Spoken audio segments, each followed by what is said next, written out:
Hey, Jan Tokawi here, and we're going to be talking about languages, natural, made up, and what it means for our brains and our minds. Jan Tokawi is my Toki Pona name. Toki Pona is a language that I had not heard about until 3 weeks ago. It's a Conlang, a constructed language, meaning that it was created by, in this case, basically one human being, and then a community formed around her. And it only has 125 words in it, the entire language. And some people have added more, maybe go up to 140, 160, 170.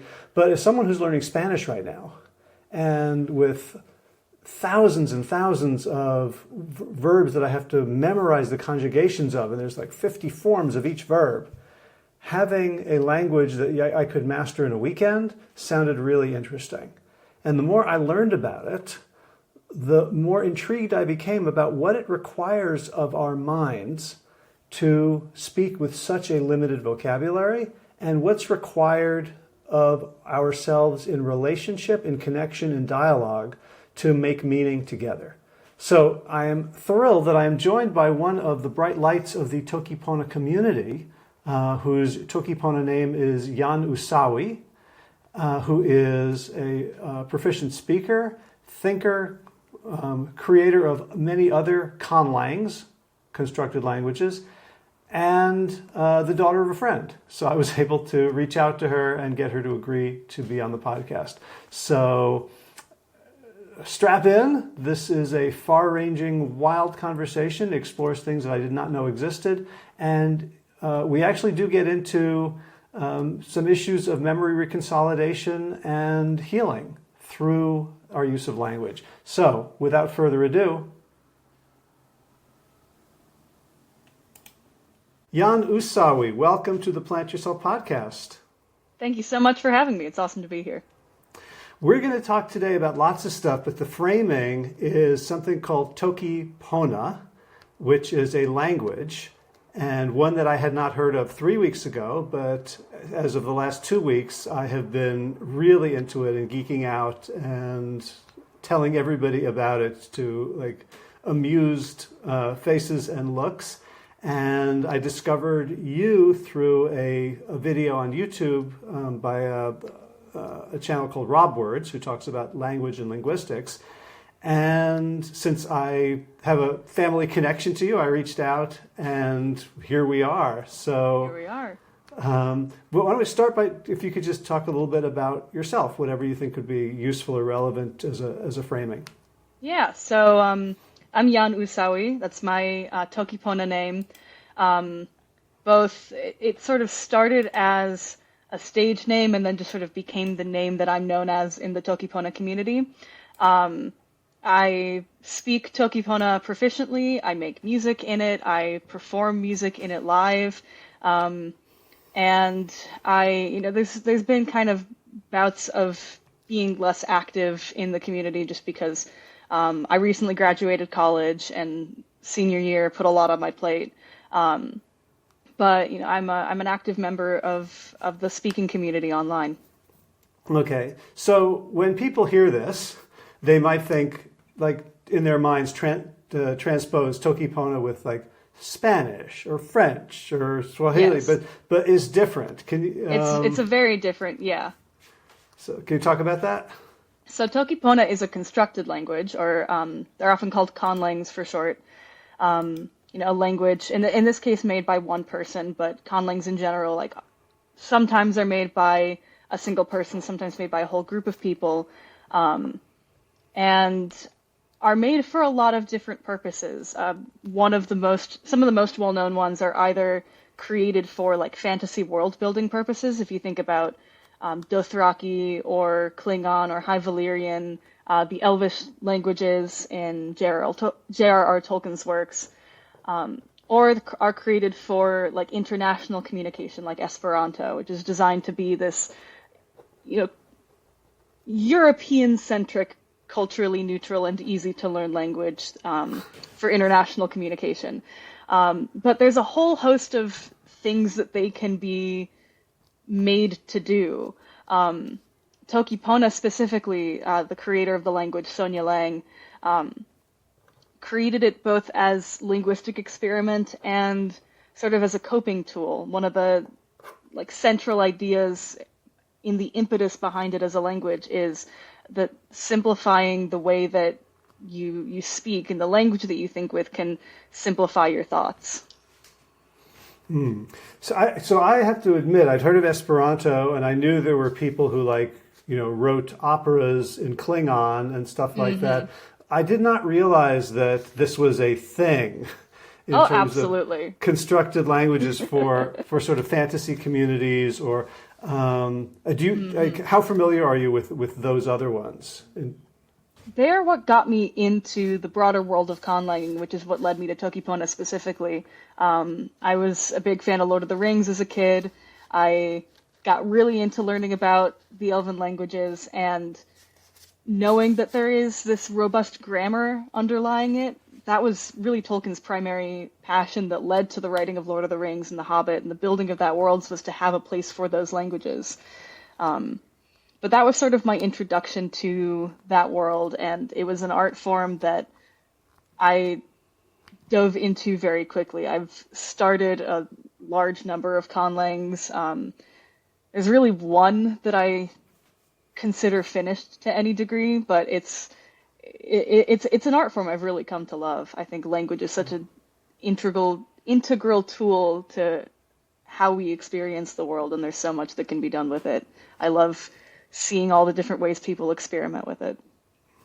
So as someone who is learning Spanish right now, I'm becoming very aware of how language has shaped my assumptions about the world in ways that have been invisible.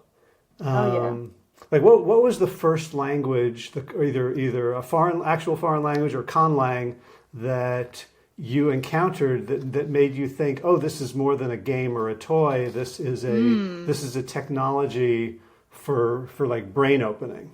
Oh, interesting. I wanted to think, because like language is something I've been very interested in from a very young age. Like really my first encounters with second language learning were with Hebrew, doing Hebrew school at synagogue. And I remember it being something I was frustrated with because there was all of this focus on just absorbing vocabulary. And I'm like, I already have an inkling that the grammar of this language is very different from the grammar of English, and I want to learn about that. I want to delve into that. And they're not teaching the third graders the Hebrew conjugation charts. Like, that's not, it's not happening. I do sort of recall that with, there were inklings of that as I was sort of getting into linguistic self-study. In middle school and high school, I took Spanish and felt like this is cool to learn, but also is just grammatically very similar to what I already know. There was always like a little, pang of frustration whenever we learned a new phrase and it matched word for word to how it's handled in English. And I'm like, I'd like to really sink my teeth into something that works differently, that has a different underlying structure. That was partly what led me to do self-study of Korean, which I'm a little rusty on. But I remember having a lot of fond memories of understanding, like, not just, oh, I've learned this bit of grammar, I've learned that bit of grammar, but like I have a sense of how the system underlying this language is a different system than the one that I'm used to. I just want to say how, like, I wish I had understood this a long time ago, because my take on learning a language was when it was the same, it was easy, right? It transferred.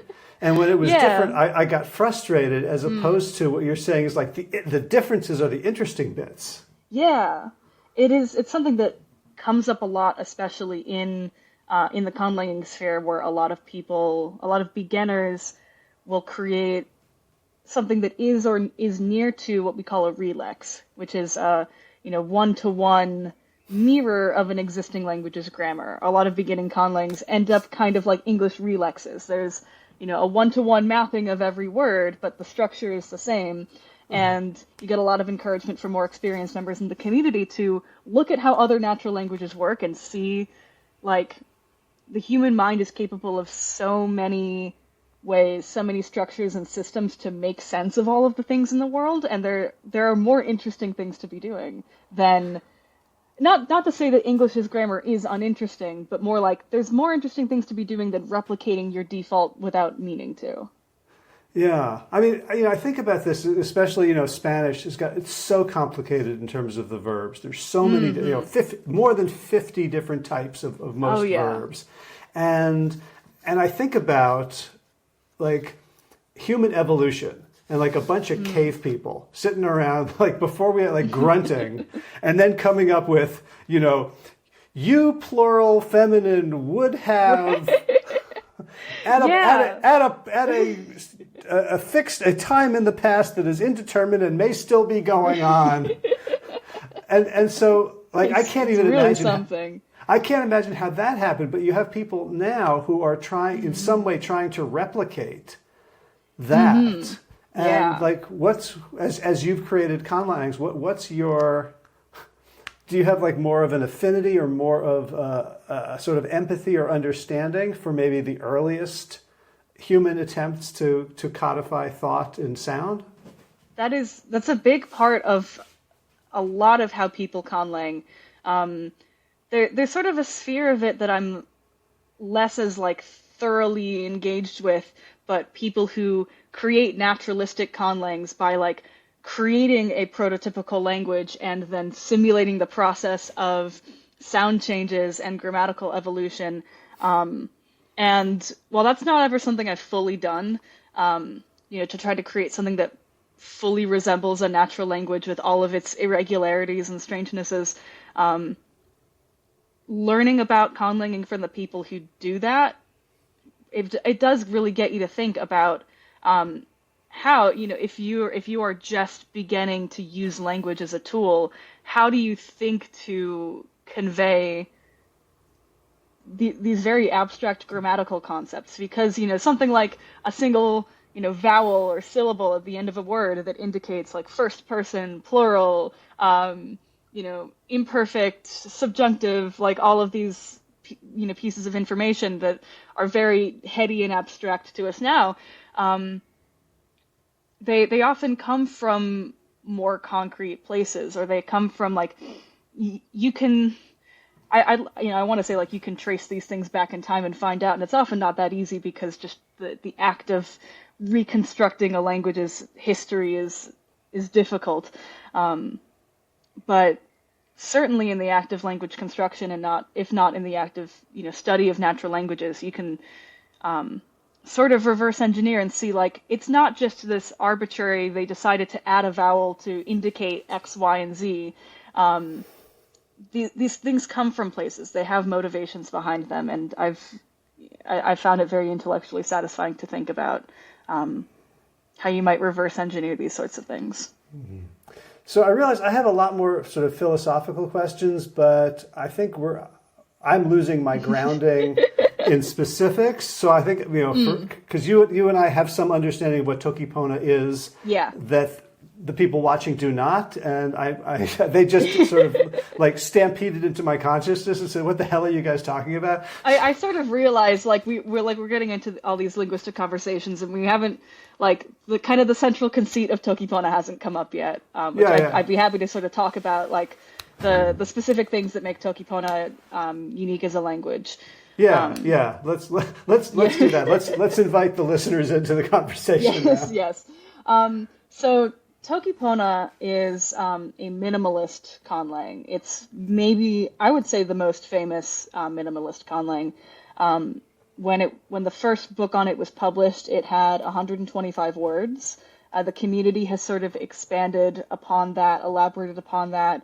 There's kind of a core agreed upon set of like around 130, 140 words. Some people use more than that. Some people use fewer than the base set. But the central idea, to get to that notion of like simplifying the language that you speak as a way of simplifying the way that you think about the world, the way that that's implemented in the language is very simple grammar, right? No verb inflections, no noun cases, that sort of thing, and very few words, which I've found as like not only works as that tool of simplification, but as we're talking about like how the language you speak shapes the way that you think about things, which we can definitely get into, like the different versions of that linguistic hypothesis.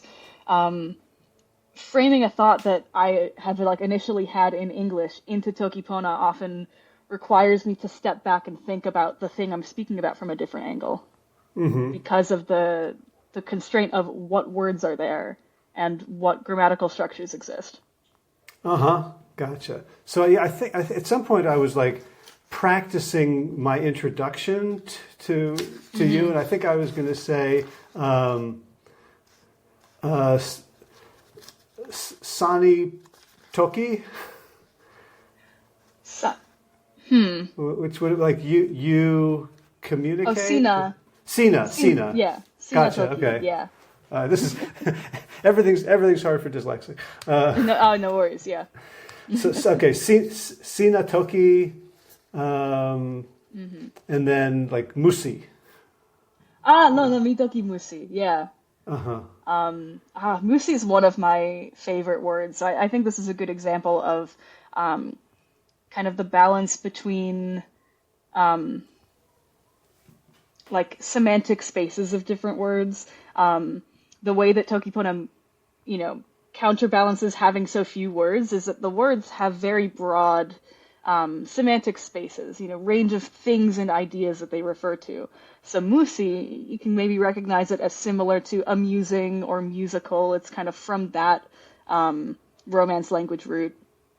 Can mean, and like I'm going to use a mix of nouns, adjectives, maybe verbs here. It can fill any of those roles, but refers to art, entertainment, things that are fun, amusing, but also artful. That sort of skill can refer to games.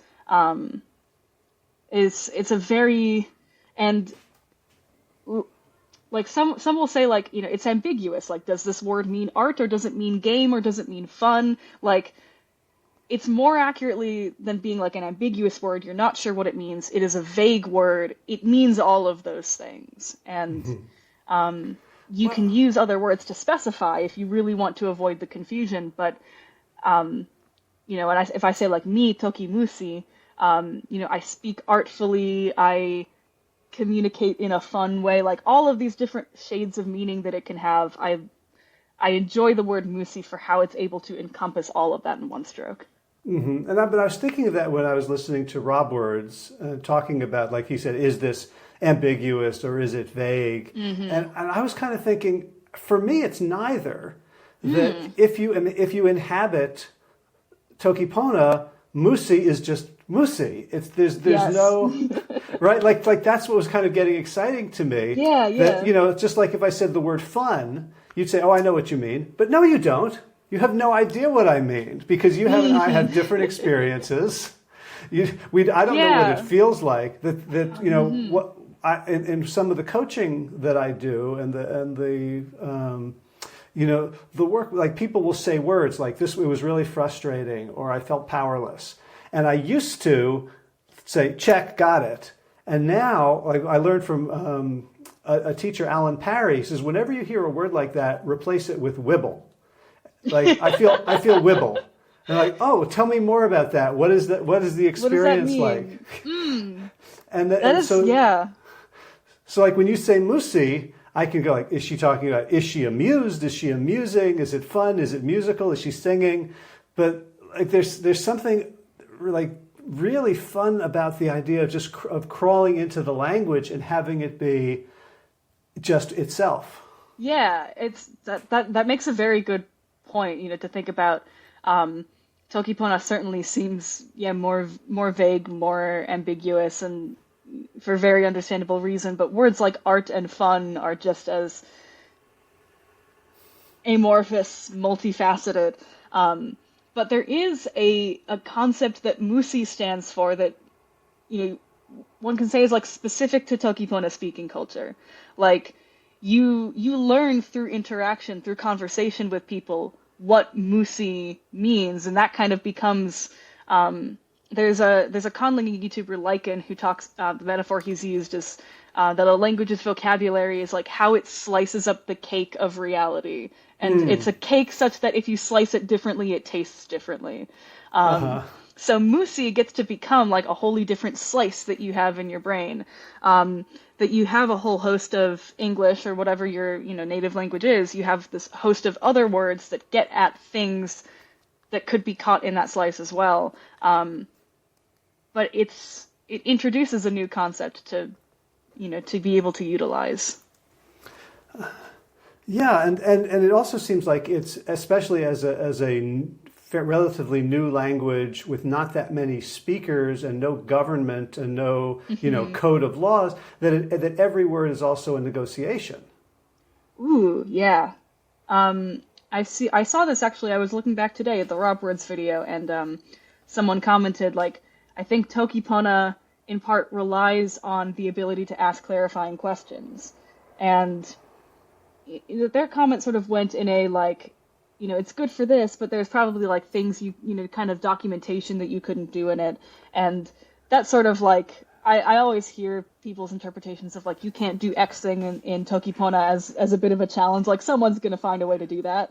But it's true that conversation and kind of the conversational process of being a learner is a really big part of Toki Pona speaking culture in my observation.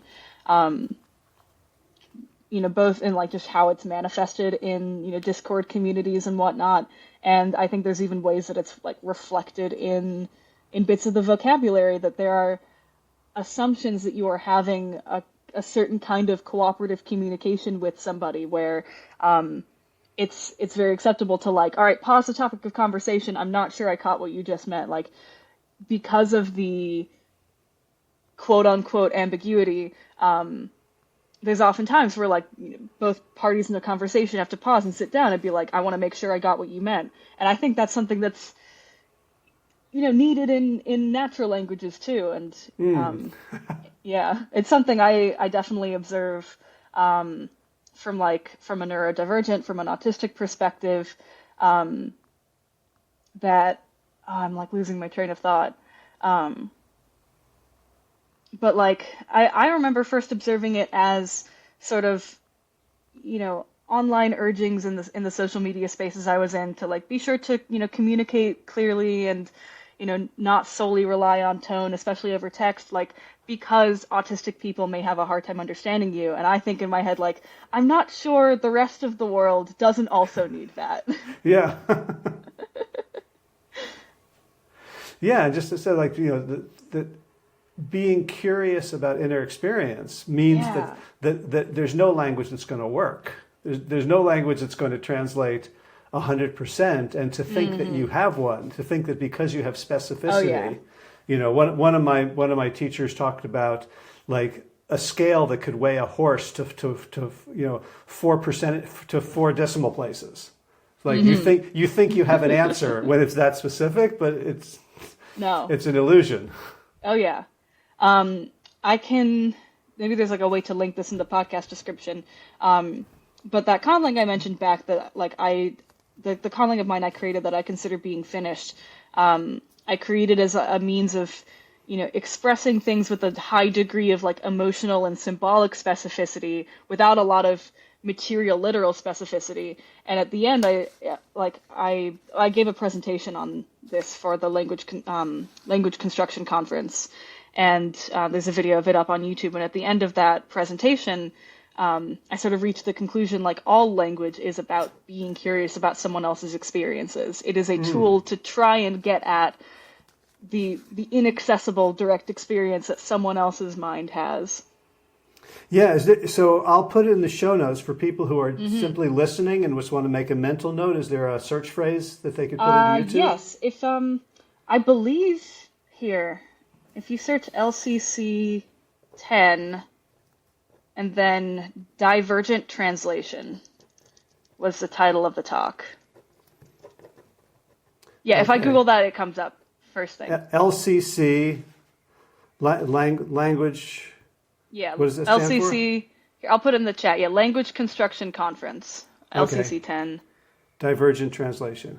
Yep. Great. So that will go into the show notes if people want to look it up. I don't know the number of this episode yet, but if people search for JAN in the Plant Yourself search bar, you will come up. Excellent. Yeah, I mean, I'm thinking like probably I wouldn't want to go to like Toki Pona operating room, right? Yeah. Right. Hand me hard thing, right? Mm-hmm. Hard. Oh, hard very. object. Yeah. What's that word for a hard object? Kiwen. Kiwen. Yeah. Yeah. My experience with a lot of that, because I presented on this at like a internal like Toki Pona event recently, but how you translate like specific sets of jargon or terminology into Toki Pona, which I remember seeing a lot in like online discussions, like this is something Toki Pona can't do. You can't write a science textbook in it, and my experience is like that is something very hard to do. But if you enter the context knowing that a word is going to be used or defined in a certain way, it's very doable to have that sort of jargon. So I think like a Toki Pona operating room could exist if everyone already knew that when you're in the operating room, Kiwen refers to this specific thing. Sort of like these context-dependent definitions. Gotcha. And I mean, so another thing I thought about. So I studied tarot for a while, and just the standard white European deck, and there's 78 cards, and they have varying meanings depending on who's doing the writing. But the tarot books and instructors I was most drawn to, it gave me a vocabulary of it was a way of looking at the world that was very positive. It was very growth oriented. It was very generous. It felt like that life is a journey of there's meaning. The world is not just random atoms. Like it was a whole way of like a spirituality built into the language of those 78 cards. And I'm wondering, from your perspective, and like whatever Sonia Lang has said publicly, like what's your sense of what Toki Pona teaches you about the world in general, independent of its vocabulary and grammar? I mean, yeah, it's a little tricky to say independently of the vocabulary and grammar, because I think a lot of the classic examples that I think of for what is the viewpoint that Toki Pona imparts, it's something that's very intentionally built into the so the let's say the grammar, maybe better way to say emergent from. Oh yeah. Well, one of the big examples Sonia Lang uses in her first book about it, Toki Pona, the Language of Good, is there's not a single word for friend in Toki Pona. And there are a number of ways that you could convey it. Speakers tend to caution against, like, we call it lexicalizing, where you take a single phrase and are like, all right, this phrase just means that's how you say friend. And it's like, no, it can mean other things. There's other ways to communicate the concept of friend. But one of the really common ways to do it is Yan Pona. So Yan generally means person. Pona is the word for good that also generally encompasses like simplicity, because that's one of the other things is like simplicity and goodness. If you're learning Toki Pona, if you're learning a language with fewer than 200 words, you probably think simplicity is good. So Yan Pona, modifiers coming after what they modify, means like good person, and that's like that can get at the idea of what a friend is.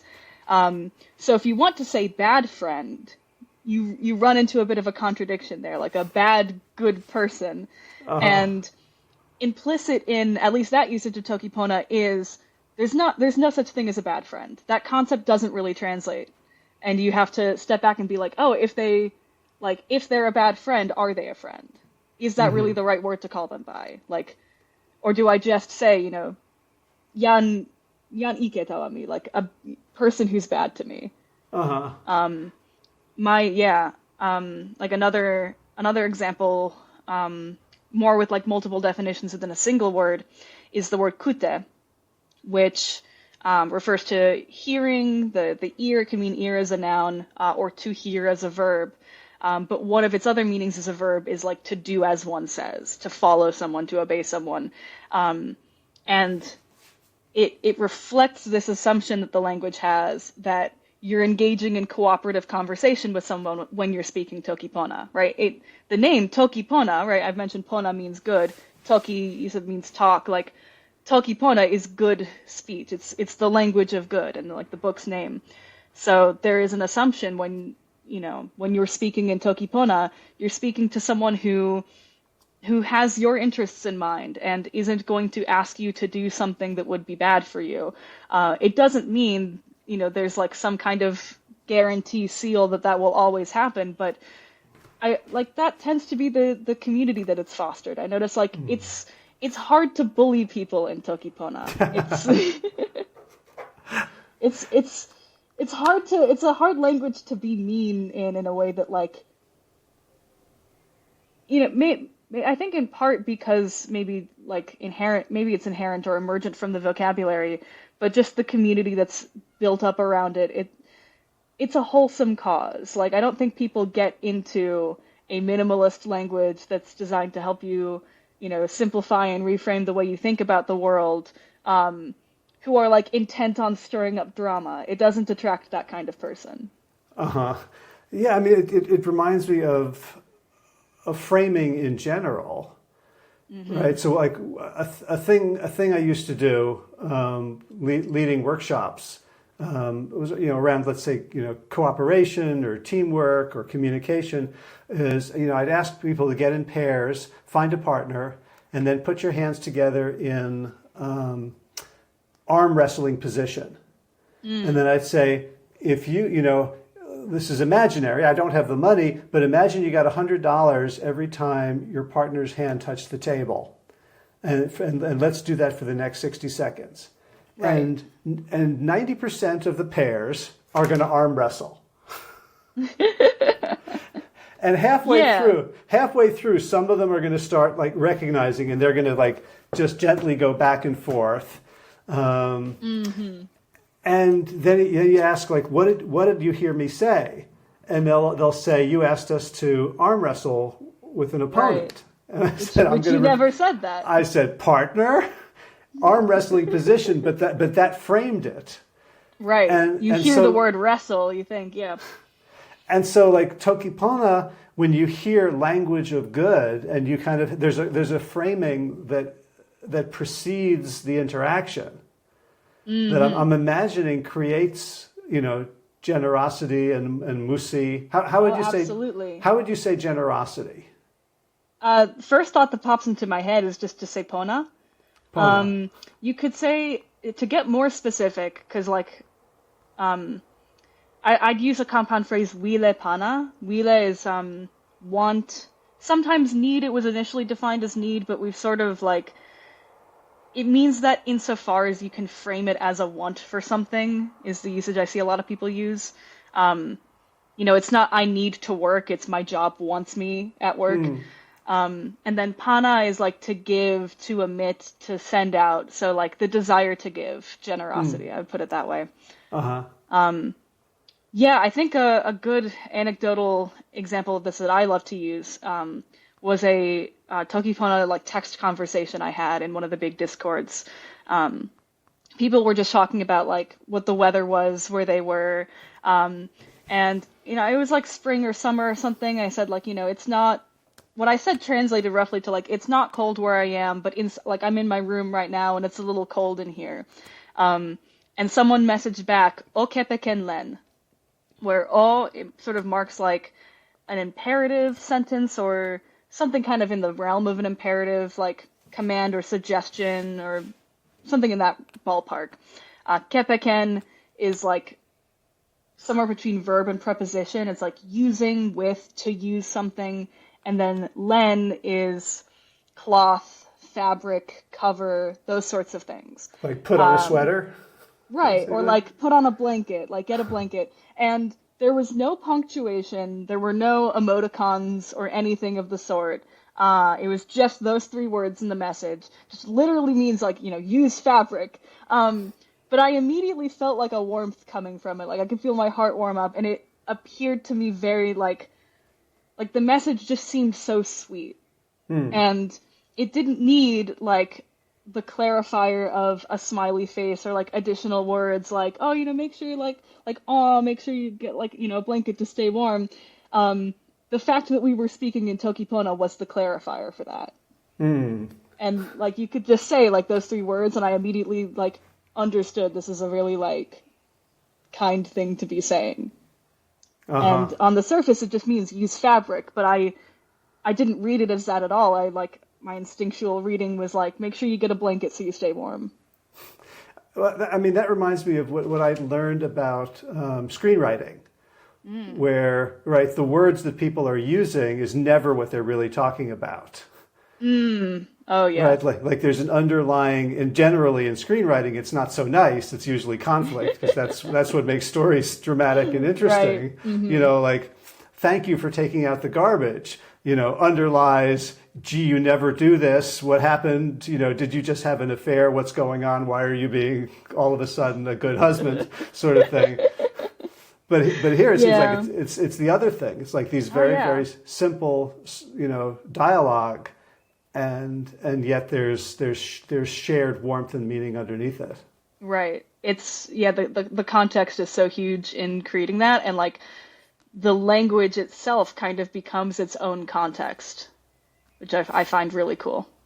I was like, when I said before, like, it's hard to bully in Toki Pona, I think, like, conversationally that's true, but I almost wanted to backtrack that because as a Toki Pona lyricist, I'm not always writing about, like, everything being hunky-dory. There's conflict, there's drama, there's anger in some of my songs, and that I find too like a really interesting design challenge is, how to use the language poetically to convey those things. And so, like, yes, I think too conversationally it's hard to bully in Toki Pona, but both from my own like lyric writing and from reading, there are like short and longer stories that people have written in the language that I've read that, are able to bring up like a lot of like pathos and drama and suspense. And so I don't want to give the impression that like the language is anodyne in any way. It has a lot of potential for like a whole range of feelings. Well, I'm finding that interesting because it didn't occur to me that it would also work as a written language because it seems co-constructed. But when I think about like emotions and like I think about like charts of words and the pictures in kindergarten with all the different faces and and like there's this assumption that in order to be emotionally intelligent or savvy, you need a huge vocabulary of emotions. And I wonder what your insight is from Toki Pona about that. Well, Toki Pona really doesn't have too many words for emotions. Like the core vocabulary doesn't really specify like that any word only refers to like an emotional domain. There are some like newer words or words that didn't like make the cut of the first book that some people bring back into their usage that are more specifically emotional, that to refer to things like fear or whatnot. But there's not really like a category of emotion words. There's the word pilin, which transparently kind of English feeling, and then a lot of words that you can put after that to refer to feelings. Like on the surface, it would seem like you can just refer to pilin pona, pilin ike, feeling good, feeling bad. But I think then beyond that, the language just kind of gently nudges you to be a little more creative and metaphorical with how you express feelings. Like, I was just talking about this with some Toki Pona people last night. Like, what would pilin kiwen mean? Hard feelings? Hard feelings. Right. Like, is it referring to maybe like kind of often how I approach these things is like, what's the somatic sensation of the feeling? Like, if there's sort of like that almost like that feeling of heat or tension in the chest, that I might just use like the Toki Pona word for heat, for fire, for chemical reaction. pilin seli, that sort of thing. I might describe the cause of the feeling, like, pilin tanyan weka, like the feeling that comes from a person leaving, and describe kind of the context for the feeling in that way. Pilin kiwen, one of the potential usages we brought up was like, because, a feeling can also be like a belief, like a feeling you have about something. And a pilin kiwen might then be like a strong opinion that someone else isn't going to be able to budge. So yeah. Feeling yan no like doesn't Right. move, right? Doesn't move. Yeah. Yan li kena la ante e pilin ni. Person can't change that feeling. But that is usually the approach to that sort of thing, is to get descriptive, to describe what's the physical sensation of the feeling, what's the event that caused the feeling. And so, rather than being at a lack of ways to, kind of paradoxically, for being so lacking in emotional words, it's very rich in ways to describe emotions, because you have to, you sort of have all, like, if there were like a set of emotional words, that would, I think, constrict speakers' use of other words to describe their emotions, whereas when there really aren't, you have the whole vocabulary at your disposal to describe the way that you feel. And I think that can apply to a range of other things beyond just emotional states, but that's like a prime example of where that plays out. Well, what's coming up for me is I've studied hypnotherapy, and the idea that there's, simplistically saying there's two minds. There's like the unconscious mind that understands images and sensation and experience. And then there's the cognitive higher mind that understands concepts. And, like we think we're the higher mind, right? Like I'm, discussing strategy or... Right. But then it's the higher mind that says I'm anguished or depressed or aggrieved and comes up with these words. But if you want to make change, it's the primitive mind, the unconscious. Right, it's the mind back here. That's the seat of everything. So it's almost like this is a language that can speak directly, right? Because if I have an emotion, I've constructed that out of sensation. I said, oh, this is this feeling, this feeling, this feeling. That must mean anger, or that must mean regret, or that must mean guilt. This is a thing. I imagine, like, I get the sense like beginner speakers often come and say like, oh yeah, like what's the word for angry? What's the word for sad? And it's been a while since I've spent time in like the the particular online spaces that are geared towards learner conversations. But I know, like, if someone came up to me, like a beginner Toki Pona speaker, asked me like, what's the word for angry? I'm like, well, what are you angry about right now? What does it feel like? That's gonna set the tone. Like, that's how you find out. And it's, there's fun in some of the the words I mentioned, like monsuta is a newer added word that means fear. Apeya kind of refers to like guilt or shame. And I do like having those at my disposal lyrically, but it's also very fulfilling to think like to try and define those in more concrete ways that are like more grounded in the actual context of the situation. Got it.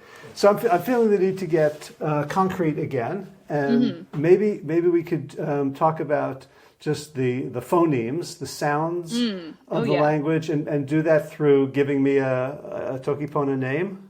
Oh, excellent. So this is another aspect of the simplicity to Toki Pona, is there are very few phonemes, very few sounds that make up the language. I think it comes out to 9 consonants and 5 vowels. Everything is written fully phonetically. English speakers generally just have to get used to the fact that the letter J makes a y sound and not a j sound. Hallelujah. And syllable structure is very simple too. There's almost no consonant clusters. You can have like N and then something after. That's about it. Certain like consonant vowel combinations that are hard to disambiguate or harder to pronounce aren't allowed in the language. So everything is very geared to make it like easy to pronounce and then like easy to pick up as a listener. So like this often, I was thinking about this when you mentioned earlier, like coming up with a Toki Pona name for you. The reason that I go by Jan Usawi is initially when I went on, on the Discord server, like the kind of the biggest one for Toki Pona speakers, at the time I'd been using the name Ari a lot as like an online pseudonym because like I don't have a very common first name, and I was like I'd like a little degree of anonymity in those sorts of spaces, so I took that name Ari and put it into Toki Pona phonotactics. So there's no R sound because regardless of the R sound in different languages, they're often easy to confuse for other things like L or W. So the English R kind of becomes a W sound in Toki Pona. So I was Jan Awi. Jan meaning person, like all of the names are basically treated like adjectives. You don't just say Awi, it's the person Awi. And then as I started thinking about making music in Toki Pona and what name I wanted to go by, I went to Usawi is like a newly added word, relatively newly, referring to magic, enchantment, the supernatural, those sorts of things. And I thought like, oh, it ends in Awi, it's kind of a reference to my name. But then like Jan Usawi also sort of means like wizard or supernatural person, and I think that's very fun. The funny thing is that Howie, because there's no H sound and there aren't really diphthongs in that way, like ow wouldn't exist, Howie also becomes Awi. So we would both, at least like, going by Ari being that name, like we'd both be Jan Awi. If you just take the name and Toki Ponai's it, is how we call it. Okay. Can I add my own special prefix to it somehow? Well, it's taking one's just English name and Toki Ponaizing it is one way of like creating a Toki Pona name. Some people, like take syllables from different words and compound them into new ones, or just like use a word. Like I kind of do that in a way, using a word as my name, or just come up with like a set of sounds that fits. I would, if you were going to stick with like Toki Ponaizing your English name, I would think like Howard, you might communicate like that word final D by adding like a te to the end. So like Jan Awate could work as well. But it comes down to like, there's all these different strategies, and once one of them lands you on something that you like, you go with it. Gotcha. Could it be a word that's just a name that that isn't a word? Like Usawi is actually a word, but like, could I be like Tokawi, the communicating Howie? Oh, I like that a lot. Jan Tokawi. That's very cool. Yeah, that would work? Yeah. Yoo-hoo! Yeah, there's a lot of room for creativity there. Awesome. So maybe we could do a little lesson, like for beginners, and just okay. Like teach me and through me my audience some useful stuff. Yeah. So let's say we can start with like kind of the framework for a basic sentence in Toki Pona. There's sort of, let me think, because I have less, like there are people in the community who, have created like entire lesson plans for Toki Pona. And we don't have, just a couple, of course, yeah. Just a couple of words, and we can point those out, because I also want to talk to you about music. Oh yeah, of course. And antlers. Oh yeah. Yes, I'm sure, if the video's up, the audience is wondering, for sure. But yeah, we'll get to that. Well, I was going to include like, a couple words and then just like the words that you would need to turn them into a sentence. So let's take, Jan, again, for person. We'll do, what's like a good verb? Let's take tawa. This could be interesting. Tawa means, as a verb, it means to move, like to go, to leave, to move. Like towards. As a preposition, it means towards. Okay. And then we'll work with what we've got. We got kiwen, right? Hard, solid object, rock, metal, similar things.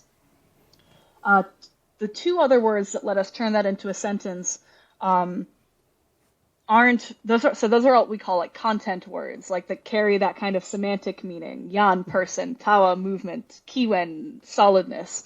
Um, then alongside content words, you have particles, which just fill like grammatical functions. And the ones that we would need here are li and e. Li makes whatever like the next thing is the predicate of the sentence. And that can be like the verb that the subject does, or it can be something that the subject is, either like as a noun or an adjective. And then e marks the direct object of a sentence. Like whatever comes after e is the object, like the thing the verb's done to. So I can say yan li kiwen, like the person. That could mean like the person is a rock. It could mean like the person is solid, is hard to move. Or I can make a sentence with an object. Yan li tawa e kiwen. The person moves the rock. What's interesting with tawa is if I take out the e, tawa's functioning now as more of like a preposition. So yan li tawa kiwen literally means like the person is towards the rock. Like the person goes to the rock. But tawa e is moves it. The classic example is like mi tawa tomo. When I use mi, you usually take li out. Like mi tawa tomo means I go home. Mi tawa e tomo is like I move my house. Gotcha. And would probably be interpreted as like literally pushing your house to a different location rather than moving to a different house. Gotcha. So that's like the humorous example people will sometimes use.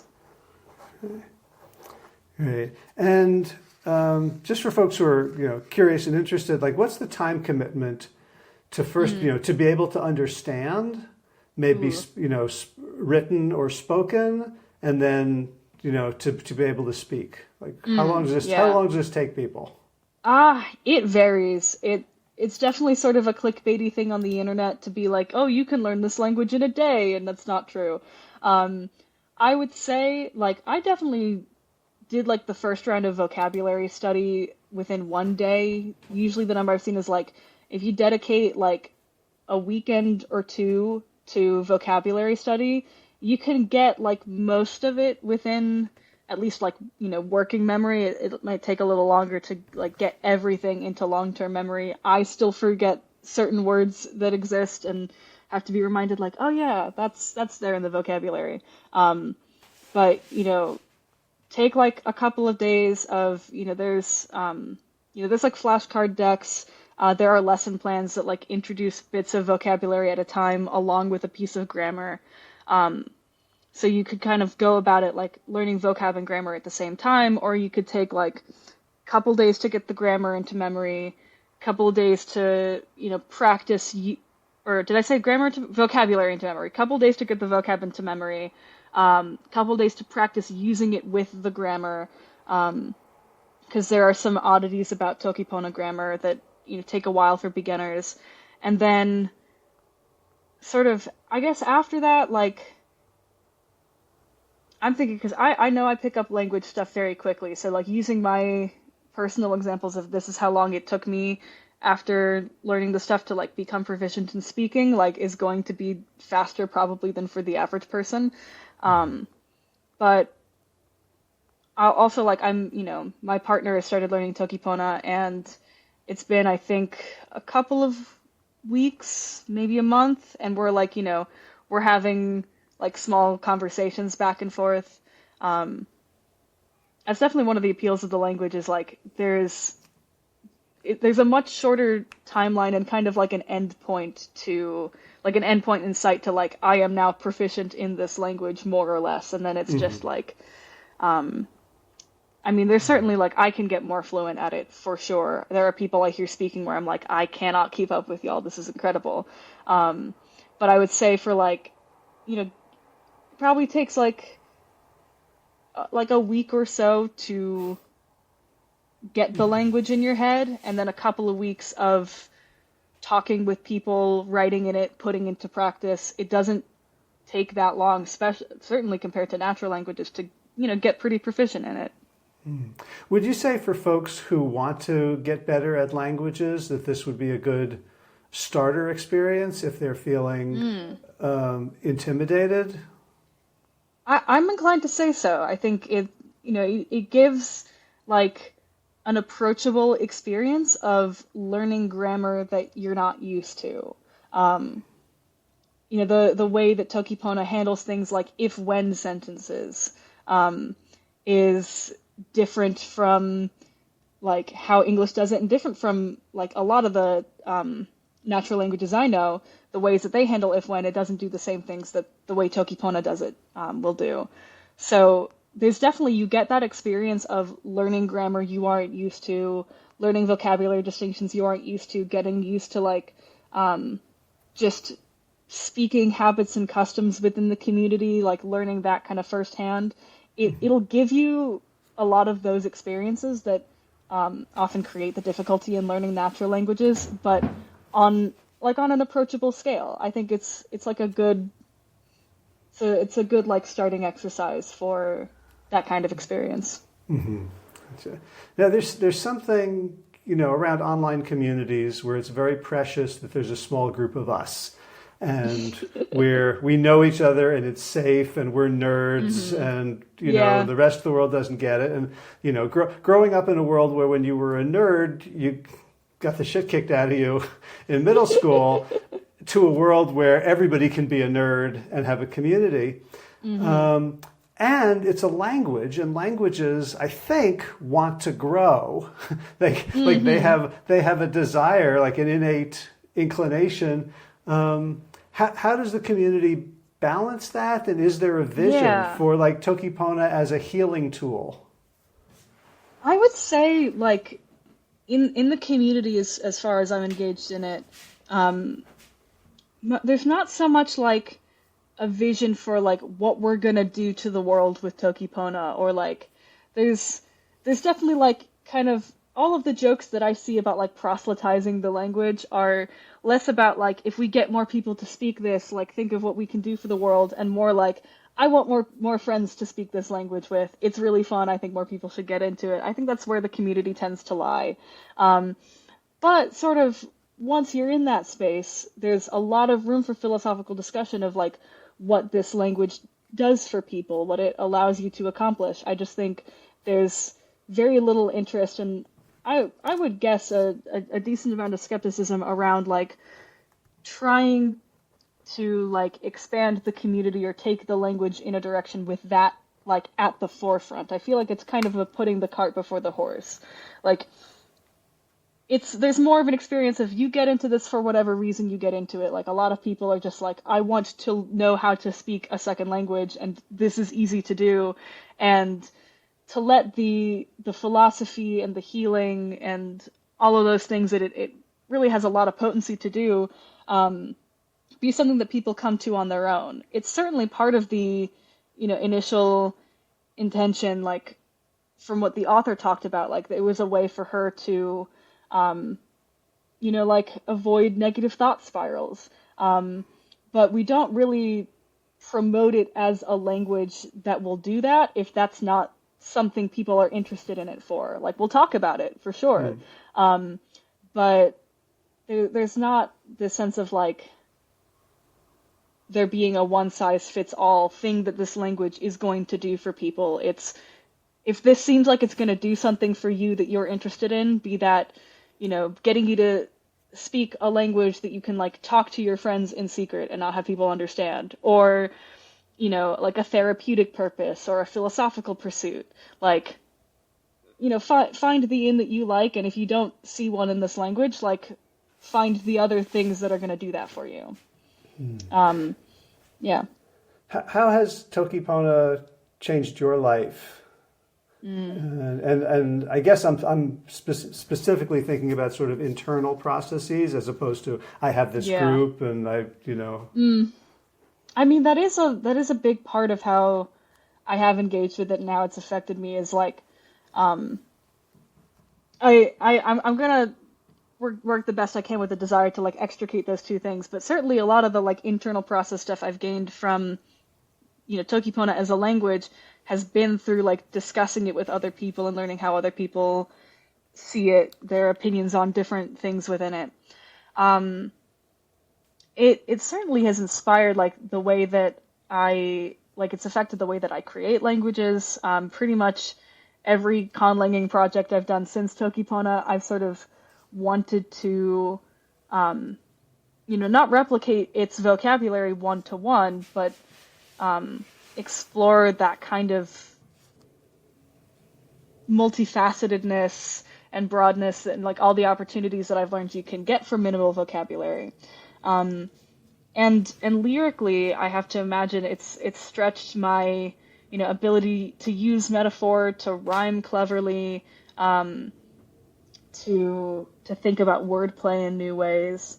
As far as like internal emotional processes go, that's at least in like, the forefront of my attention. It's been shaped more by other things. Like my work with internal family systems therapy has been huge.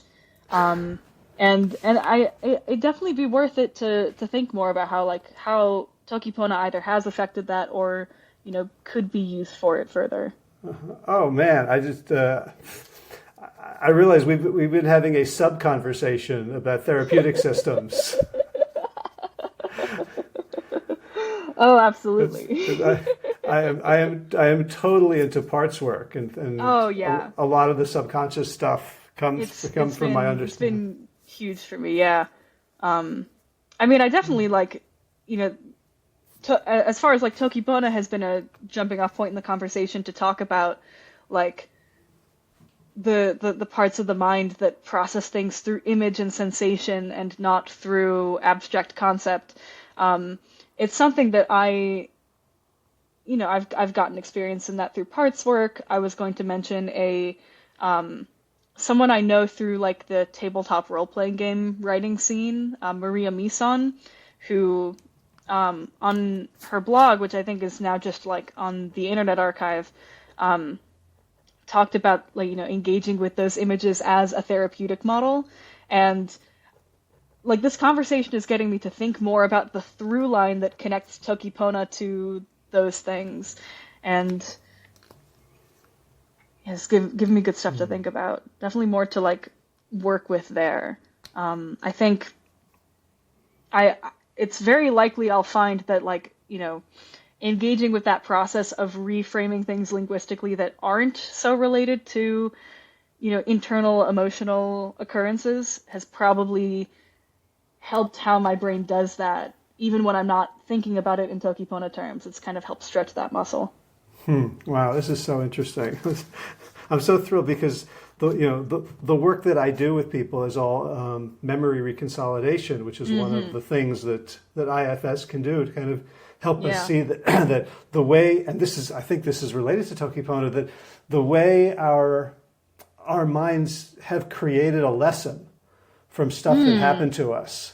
It's almost like Toki Pona is the stuff and English is the vocabulary of lesson. And when we can get back to the stuff, like, oh, this is the experience that, I'm picturing this or remembering this, this dynamic, and it makes, small child, hard room, cold, interesting. Put fabric. It's almost like that's the level at which the brain can rewire. I think about the process of when I come across a sentence that like makes me take a second to think like, how do I phrase this in Toki Pona? And I have to kind of leave the realm of the sentence I was trying to translate and think about it differently. It's almost like, present moment reconsolidation. Of saying like, all right, this is the framework I'm thinking about it in. I think the most at hand example is there's not a verb for to like something. Like in English, liking is an action where the person having those feelings is the subject and the thing being liked is the object. There's not really a way, unless you're talking about love, and there like the Toki Pona word for love is really more of a social thing. You wouldn't use it to talk about loving an activity or an object. what you do pretty much, like the vast majority of the time, is say, this thing is good to me. The subject-object relationship is changed. Same in Spanish. Oh, yeah, right. Right, Me gusta, like, it pleases me. Yeah, me encanta, me interesa. Like, yeah, that's the thing that first freaked me out. Korean even does a similar thing. It's there is an option that has more of that subject-object relationship we're used to in English, but it's kind of the thing it's derived from is more like, when it comes to me, this thing is good, which is really intuitive, I think. And I know Japanese takes a similar strategy. Like, it gets you to not take one of those frameworks for granted. Is my big takeaway. Yeah. So I want to make sure we talk about your music, and maybe with your permission, we could go out with a song, absolutely. which I will add in post, because I'm not that technically savvy to do this right now. But maybe you could name a tune and talk a little bit about what's important to you about it. Oh man, there's a lot of tunes. Let me go and pull up the Bandcamp, because I've put out a decent amount of music. I released my music as Usawi to Bandcamp and to YouTube, and there will be some effort in the near future to get stuff to Spotify.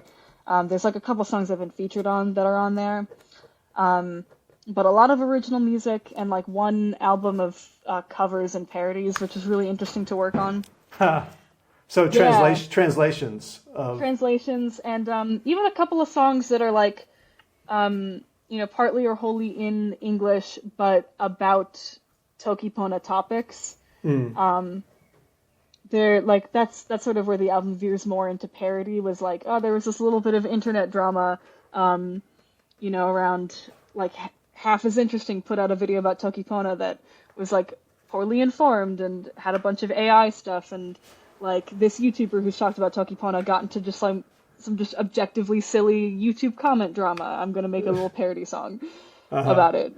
What that's reminding me of is I want to say 1979, Camp Ramah in the Berkshires. We did our Jewish camp, Hebrew, very intensive Hebrew, and every group does their play or musical. And ours for some reason was the songs of like Simon and Garfunkel and Carole King, and I knew nothing about Carole King, but we sang all these different songs in Hebrew, and then like years later I learned them in English, and I'm like, boy, they're better in Hebrew. Like they're so weird. That idea of translating a song and just what you have to do to make it work in the other language is not a direct translation. Oh yeah, I'm far less active in it now, but having been in the K-pop fandom for quite a while, sort of at the same time as I was doing Korean study, there's like a big part of the YouTube K-pop fandom sphere is doing song translations. Is like, here's my English version of this song, and you sort of see like a lot of people are, finding a way to translate the meaning that roughly matches the number of syllables and sort of rhymes, but like doesn't feel like English language lyrics, or like there would be another way of translating it that matches the sound of the original in a really satisfying way. I've come to really enjoy the art of like translating a song as an intellectual exercise. There was a lot of that on the cover album. But as far as original music goes, I'm thinking let's do the song Sina as the sign-off song. This is a recent one of mine. It's a good example of some of what I was talking about earlier with the wordplay that can be done in Toki Pona, because there are so few sounds, so few like possible rhyme schemes, and handfuls of words that sound similar to each other. So Sina is the second person pronoun, right? Is you, yours. But there's also a word sin, which means like new or fresh or renewed. And then which is like an interjection, an intensifier. So sin is just like something new. Uh-huh. And I wrote that song, Sina, to kind of utilize both meanings at the same time. Like lines where you could read it with either the you meaning or the something new meaning, and get two different parallel meanings out of it that are both relevant to the song. It was a really interesting thing to work with. Uh-huh. There was a similar bit actually in one of the verses with the word kalama, which means like sound or to make a sound, to shout, to vocalize. And then the word kala, which means fish, and ma, which means like land or earth. So I sometimes I'd seen jokes about, kalama meaning land fish. It's just like a silly thing. But I tried to make that work in almost a, story of like Little Mermaid coming onto land. I won't take the full time to translate the lines that give it context and the line in which the pun occurs in, but to make both kalama and kalama work as equally valid and relevant interpretations of the same line. Just that kind of wordplay is such a delight to me. And it seems like it works because it wasn't engineered into the language on purpose. Yeah, well, yeah, because all of these words are all borrowed. I've sort of referenced bits of it earlier. They're all borrowed from other languages. Number of them from English by way of a pidgin language, Toki Pona, which partly inspires the grammar. But some that word kute is from the French écouter for listen. I can't remember where kiwen is from. There's some from I think there's some Croatian words, some from Japanese or from Cantonese. It's kind of there's a whole range covered there. So these similarities are, largely coincidental. Only not coincidental insofar as they were kept in the language and a different source wasn't chosen. And it just creates these little playgrounds to mess around with. Wow. I'm thinking about the Sina and Sin-a. I just finished, I don't know if you're a Terry Pratchett fan. I need to get more into his books. I have The Color of Magic on my shelf, and I've started it a couple of times. It's his worst one. It's his first one. It's his first Discworld book. Don't start on that one. All right. I just finished The Thief of Time yesterday. Well, for the third time, and it's about it has a cosmology of time, and one of the ideas is that the universe is recreated every second, every tick, every instant, and so all we have of the past is memory. And so I was thinking Sina, if I come to you and I say, oh yeah, you're Sina, I know who you are. You're something new every time, right? Oh, that's interesting too.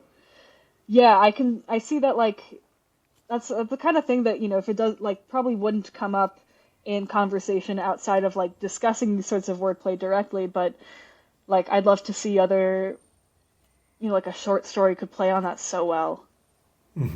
Yeah. And finally, the antlers. So for folks who are watching this, watching the video, you are sporting antlers. I assume those are not organic to you. These are not. No, these are 3D printed. I learned this relatively recently that they were made by the same person who made the antlers in the Saltburn movie, and this is the same pattern, just down a size. Okay. Which I've gotten questions from people oh, is that from Saltburn? And I have to be no, this is its own thing. But I had recently it stretched back further than recently, but kind of hit its peak, just partly from college work veering towards burnout, where I felt very disconnected, very dissociated, hard to just be present in my own body and in the environment that body was in, and found however paradoxically though, knowing my own inner workings, it's not very paradoxical that engaging in these elements of fantasy helped me to ground, helped me to be present, like made it feel safer and more accessible to like interface with the mundane world when I knew that I was able to like come at it from a place of wonder and weirdness. And I had gotten these already to like do some occasional costuming and cosplay things with, and a couple of people had seen me wear them and said it like took a second or two to register that like it wasn't just what I looked like, that it seems to fit me well. And so it gradually like became a thing that I wear these pretty much everywhere I go. I put them on every morning. It's become like a nice part of that routine and a way for me to like know that I'm always able to present that side of myself to people. Like as I try to unmask more and show more of my own strangeness to the world, it becomes like a way to very upfront show people this is what I'm about. Yeah, that's so interesting. I had a long chat with my daughter this morning about basically unmasking ourselves, and so she's my my Gen Z guide to being more of myself and being less, as a friend of mine puts it, a stale pale male.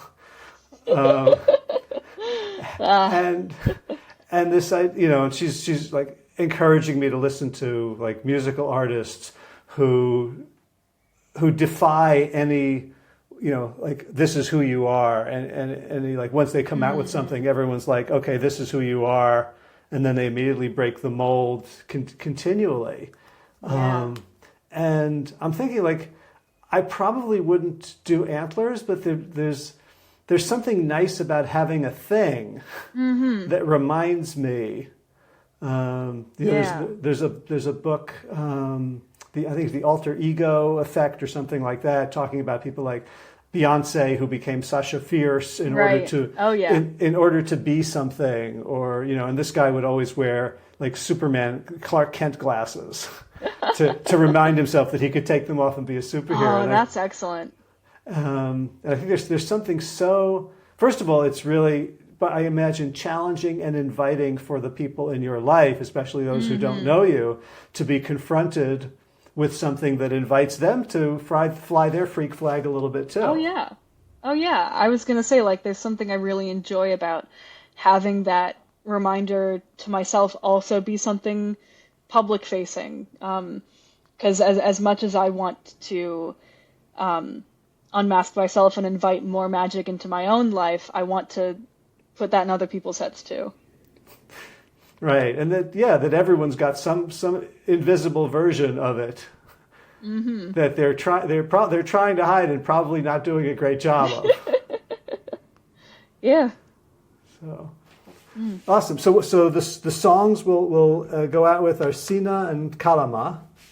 Well, Sina is the name of the song that has the Kalama pun. Oh, okay. So it's and one the song. Sina pun. It's one song. See. Yeah. Okay, thanks for the clarification. So we're going out with one song. Anything you want to end with? Have the last word. Ooh.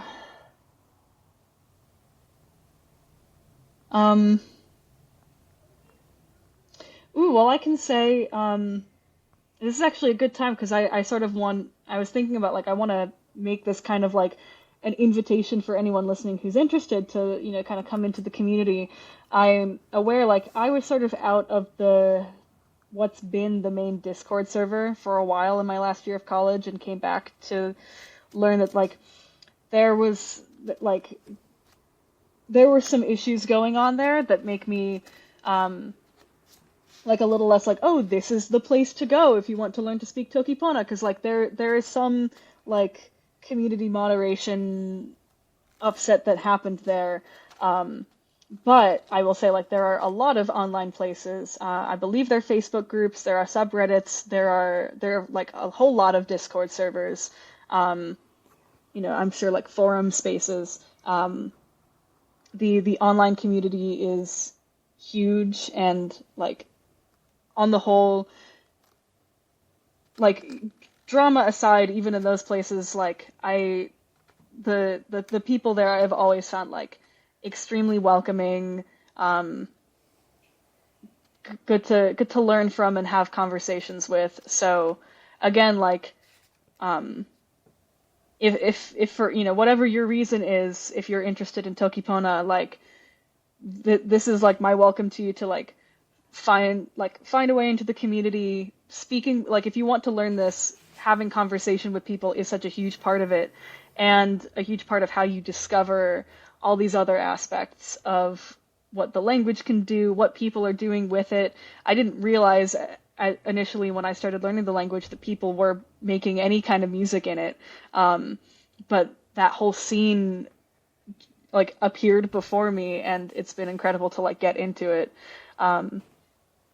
So again, like not to proselytize, but to warmly encourage you to give it a shot. It is a very fun and rewarding experience. Awesome. Yeah, I'm not hearing proselytization. I'm hearing an invitation. Oh yeah. Yeah. So again, if people want to follow your work, where do they go? So they can go to Bandcamp at JANUSAWI.bandcamp.com. You can find me on YouTube also as Usawi. That's where I've uploads of all of my songs. The most recent of them also has a music video, but most of it is just like the audio uploaded there to listen in that environment. I have a Patreon. I'm Usawi on Patreon.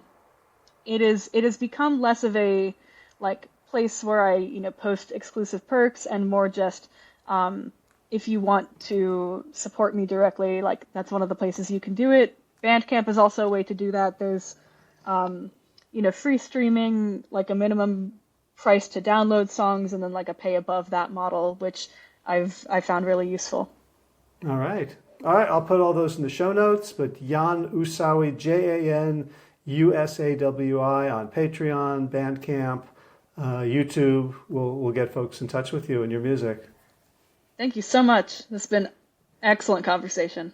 Yeah, Jan Usawi, thank you so much. I really appreciate your willingness to jump in and share so musi and so pona. Thank you so much. Sina pona. All right, take care. You too. And that's a wrap, almost. So you can get the show notes for today's episode at plantyourself.com/594. And I want to take us out with Sina by Jan Usawi.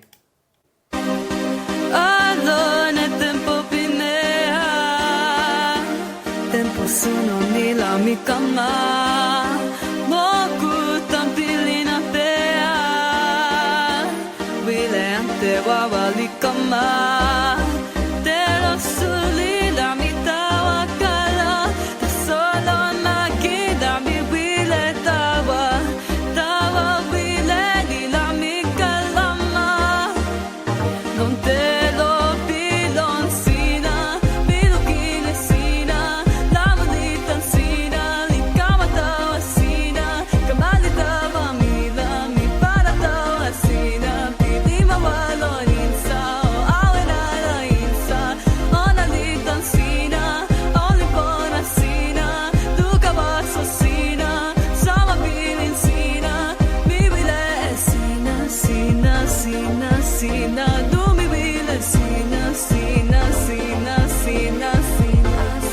That's it for this episode. As always, be well, my friend.